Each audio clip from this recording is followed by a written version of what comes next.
नमस्कार।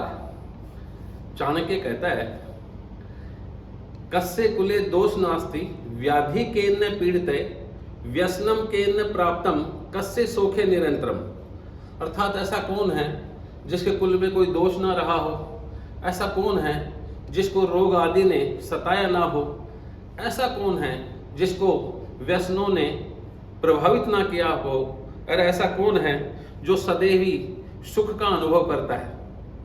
तो हम जो गृहस्थी लोग हैं, हमारे जीवन में कुछ न कुछ लगा ही रहता है, क्योंकि मैं स्वयं अकेला नहीं हूँ, माँ भी है, पिता भी है, भाई बहन पत्नी, बहुत सारे लोग हैं। तो आज हम गृह और स्वास्थ्य की बात करते हैं कि हम जन्मपत्री से ये कैसे जाने कि कौन बीमार होगा और उसको कैसी परेशानियां होंगी। तो रोग के हेतु जो है हमारे यहाँ पर शनि और चंद्रमा है। वैसे षष्ठेश, अष्टमेश और द्वादशेश की बात मैं नहीं कर रहा हूँ।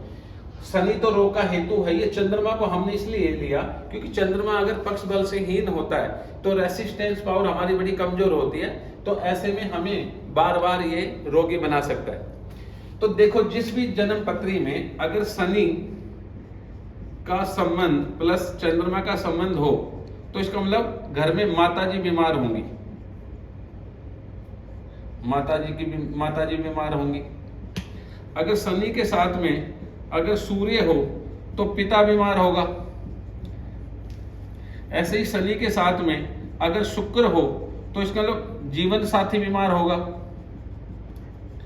ऐसे ही शनि के साथ में अगर गुरु हो तो इसका मतलब क्या है कि आपकी संतान बीमार होगी। और शनि के साथ में यदि मंगल हो तो छोटे भाई बहन बीमार होंगे। बुध हो तो कह सकते हैं हमारी बहन बेटियां बीमार रहेंगी।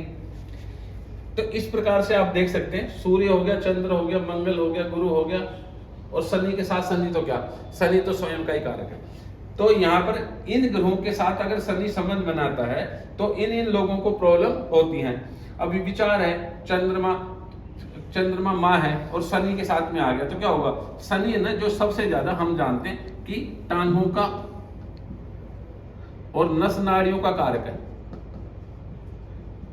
नस नाड़ियों का बुध भी कारक होता है। तो जब भी शनि किसी से भी संबंध बनाता है तो टांगों की और नस नाड़ियों की परेशानी देगा। साथ में चंद्रमा आंखों का भी कारक है, तो इसका मतलब माँ को जो प्रॉब्लम होंगी वो टांगों की, नस नाड़ियों की, आंखों की प्रॉब्लम हो सकती है।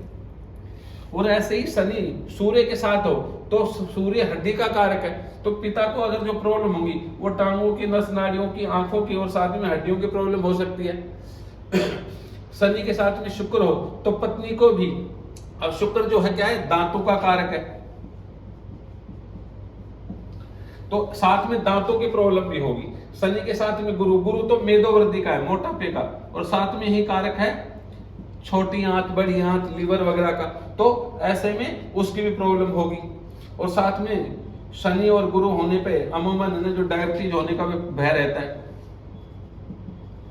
शनि और मंगल हो तो शनि तो फिर टांगों का, नस नाड़ियों का कारक है, लेकिन मंगल जो है वो हीमोग्लोबिन का, एचबी का कारक है, साथ में दुर्घटना आदि का, ऑपरेशन का कारक है। तो ऐसे में क्या होगा कि छोटे भाई बहनों का एक्सीडेंट होना, उनको जो प्रॉब्लम होगी, स्वयं को प्रॉब्लम होगी तो यही होगी एचबी की। मेरा शनि और गुरु इकट्ठा है तो मान लो मोटापा की प्रॉब्लम हो सकती है। शनि और शुक्र इकट्ठे तो जीवन साथी को साथ में होने के साथ साथ में मुझे दांतों की प्रॉब्लम हो सकती है, नस नाड़ियों की प्रॉब्लम हो सकती है। स्वयं के लिए भी शनि को देखा जाता है।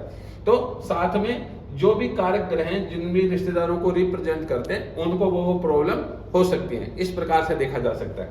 इसी प्रकार से एक नियम और है कि आप किसी भी ग्रह को उठा लीजिए, अगर उस ग्रह से अगर अष्टम भाव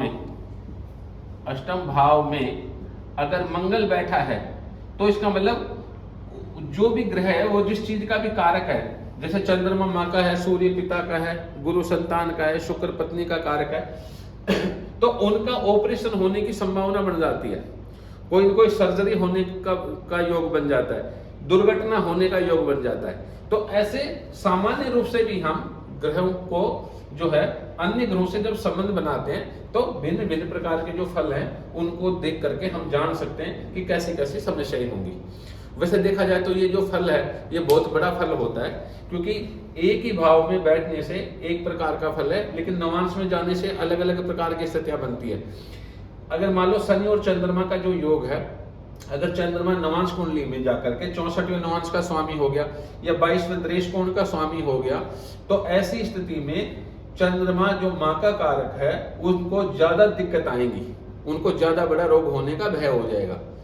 तो इस प्रकार से विचार करना चाहिए। धन्यवाद।